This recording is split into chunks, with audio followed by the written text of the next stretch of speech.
It's the holiday season, and you're going to see a world of books available, coffee table books, but I want to talk to you about one in particular. It's called The American Craftsman, and our guest today is Tad Myers. I want you to hear the dedication of this book because it represents the soul of the book. It says, I dedicate this book to my father, Landis Wilson Myers, a true craftsman himself. He was a woodworker, a home builder, metal worker, guitar player, printing pressman, baseball player, self-made businessman, and a fixer of almost anything. My father loved working with his hands and would have felt a very deep connection to this book. I feel a very deep connection, and I can't fix anything.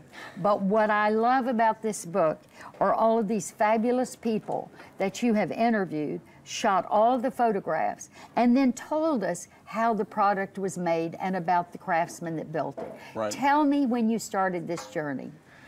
Yeah, it was about 5 years ago, you know, and so I guess it was 2008, and, you know, business was kind of slow, and so just thought, you know, wanted to find something to do. You know, phone wasn't ringing as much as, you know, it had been, and so a small job, an editorial job came along, and I shot a saddle maker in downtown Fort Worth. So then after that, I was hired for a small project to shoot Brent Hull at Hull Historical Millworks in Fort Worth and by Matchbox Studio in Dallas. And so from that, literally from that small day of shooting, we went on the way back to the studio. My producer and I were just thinking, you know, what other products are still made by hand in America? And so we started researching it and looking into it, and this is before American Made was even discussed on TV, I mean, or in the news or anything. And it's just 5 years ago. It's amazing how things have changed. So we went out and we found a boot maker, spur maker, stagecoach maker. Female boot maker. Yes, yes. A little later, that transition, the first boot maker actually we changed to her in Oklahoma. But those first 6 were kind of the core at the beginning of the project.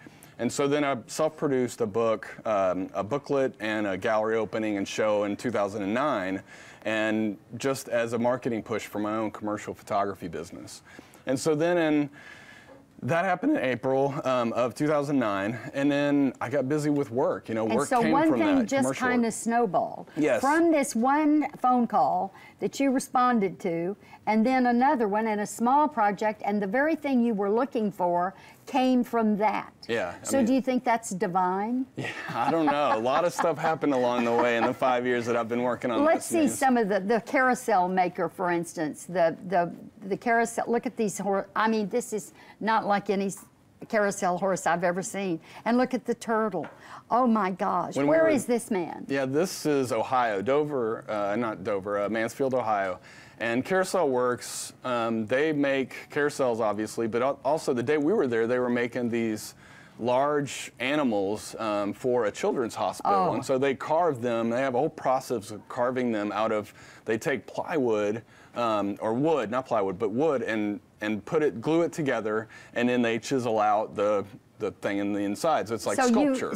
And this is what I love, is that you show us with your pictures how they're doing this. Let's go to the banjo maker, because honest to Pete, there's not a sound I love better than a banjo, and they are different sounds, aren't they? Yeah, I mean, you know, and that's what's cool about, like, Chuck Lee was a plumber for a long time, for 20-something years, and started tinkering with banjos and wanted to learn how to make one, and he started making banjos, and now, you know, years later, he's in Ovilla, Texas. Ovilla, he is. I wonder if we could go visit him. Yeah, that would be great. He's a great show us, guy. From my part of the country, the Hill Country, James Avery, whose home office is in Kerrville. Yes. But James Avery is just such a high-quality jewelry maker. How did you come across him? Well, you know, I had talked to them a few years ago, and then and wanted to try and cover them as part of the project. And then when it became a book a year ago, and we signed the publishing agreement, there were 3 slots I wanted to fill in, and they were one of the ones I really thought would be good. Oh, how great! And so they all had a hand in this publishing. Yeah, I mean, you know, different parts. You know, we have different size companies, Steinway to the small one-man shop. How wonderful!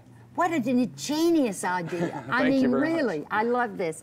I want to say it's just a celebration in print. The pictures, the stories, everything. It's a wonderful book to give particularly to somebody who likes to fix things and likes to know how they're made. Now, you can meet Tad Myers in person at his book signing for Portraits of the American Craftsman. That's tomorrow night from 5 to 9 p.m. at Photographs.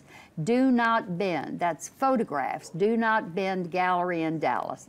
Please try to make it because this is just a prize. Thank you, Tad.